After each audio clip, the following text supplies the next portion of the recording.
I will be the greatest president that California has ever seen. I want the water to come down and come down to Los Angeles and also go out to all the farmland that's barren and dry.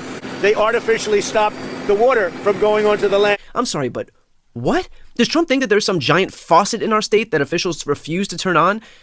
I don't know who needs to hear this, but this is a non-existent thing, a fairy tale that Trump said one time and has either convinced himself is true or he knows it's a lie, but for some bizarre reason keeps repeating it. How much of an impediment to your job is contending with disinformation? I started realizing with my head down and out in the community, people were reflecting stuff that made no sense. I said, why didn't you send us water?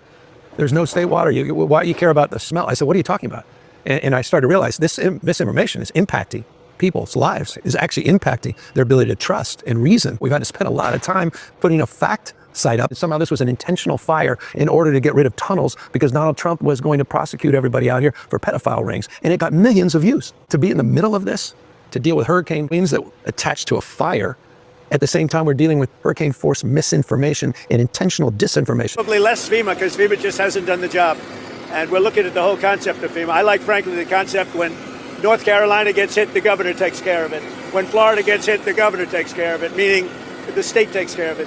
Los Angeles has changed everything because a lot of money is going to be necessary for Los Angeles.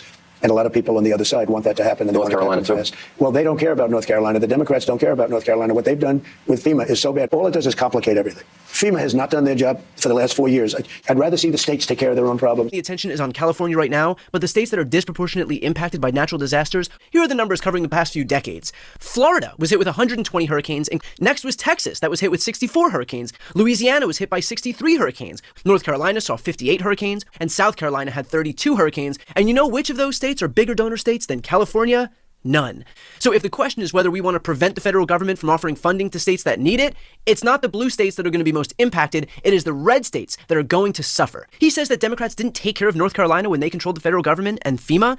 I should remind you that the $9 billion allocated to that state got over the finish line thanks to the Democrats. Meanwhile, 34 Republicans voted against the bill. When Hurricane Helene hit the state, the Biden administration deployed more than 1,500 federal personnel to remain to support the response and recovery operations. They opened 14 disaster recovery centers to serve more than 5,700 visitors. FEMA provided temporary hotel stays to more than 2,500 households through transitional sheltering assistance. FEMA inspectors performed more than 21,000 home inspections to help survivors assess damage and apply for financial assistance.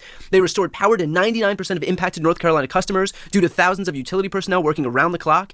In total, the administration approved more than $300 million in assistance across the state, including $118 million in individual assistance to more than 87,000 households and more than $189 million for debris removal and other emergency efforts.